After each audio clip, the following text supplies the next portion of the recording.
Hello, everybody. My name is Rasha'nan, and welcome to Mythic Rasha'nan. This is the second boss of the raid or something. I don't know. It's an early boss. There are a lot of pings on the screen right now.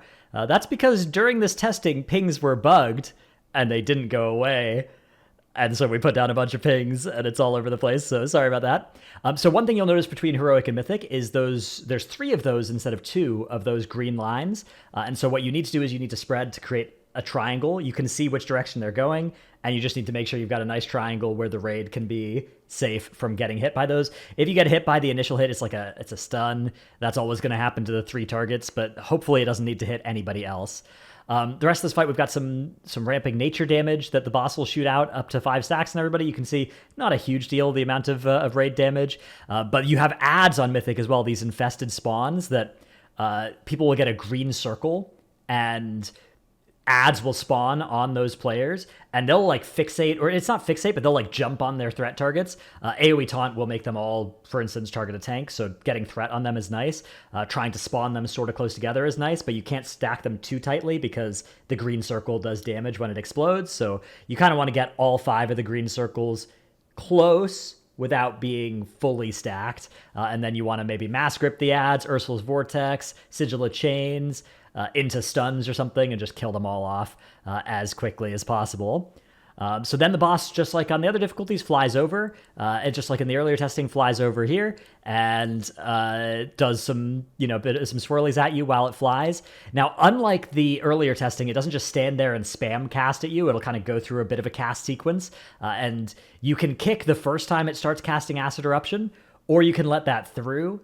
If you let it through, it'll do more damage on future Acid Eruptions, but it's kind of nice to get a little bit of extra value or a little bit of extra time for people to run there. If you don't have Gateway, Windrush, Stampeding Roar, Time Spiral, you may want to actually let the first cast through, we found, so that we could get everybody there in time to get inside that soak that then comes out, because every time the boss flies, as soon as you interrupt it somewhere, it will do a big soak, and everybody needs to get in the soak.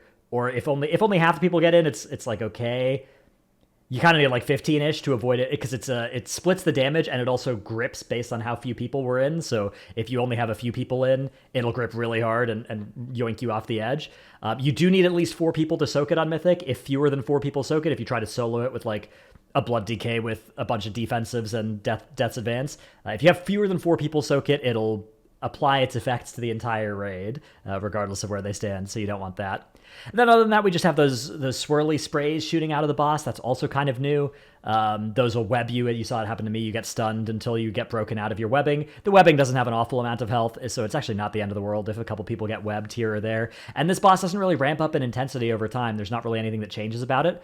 One thing that it will do now as well is that some of the mechanics cause it to like leap up a little bit and then come back down, and that coming back down, like we're going to see here, is associated with a knockback if you're close enough to where it goes, so that's kind of annoying. But here's that web reeve. This is the stack, everybody's stacking here, but you see we got almost the whole raid in there, so the grip wasn't too powerful, and doesn't yoink you off the edge. Doesn't do too much damage either. The tank mechanic on this fight's also kind of interesting. It does like a hit combo, and then based on the unmitigated damage you take, you get a dot that deals physical damage based off of that. So the more you mitigate the hit, the less physical damage over time you're going to take. And then you take a static amount of nature damage over time based on the dot as well. So it is one of those tank mechanics that you want to have a defensive popped at the start, and then the dot itself won't be too bad after that. You also have these web things that you just need to get out there. You'll get linked to other people as well. You'll see a bunch of people here are webbed to each other.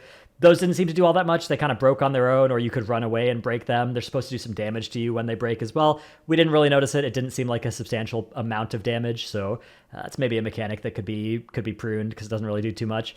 You can see here again, just that figuring out how to form that triangle. It's very important that you open the space, right? You don't have the wave go across the raid. That's one of the biggest ways to... It's not like a guaranteed wipe, but it's pretty nasty. This fight is a very forgiving fight. There's not an awful lot of stuff that'll kill you. The biggest source of people randomly dying is when the ads spawn.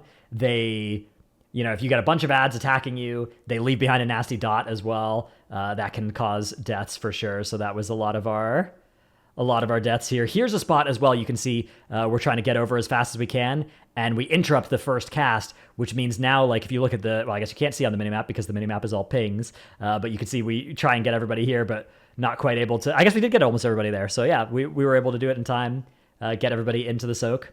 So that worked out nicely. You could see the grip was not very strong at all, not very dangerous whatsoever. Here come those ads again. So again, I think with the ads, you kind of want to get everybody spawning them in the same place rather than getting them spread like this. But again, not the end of the world. Main thing is, I think, pop a defensive if you're getting autoed by some ads and try and use like a stun to get them off of you. Anyways, that was all there was to Mythic Rasha'nan testing. Let me know what your thoughts are in the comments below. I'm sure there will be some witty comments about the number of mages we tested with here as well.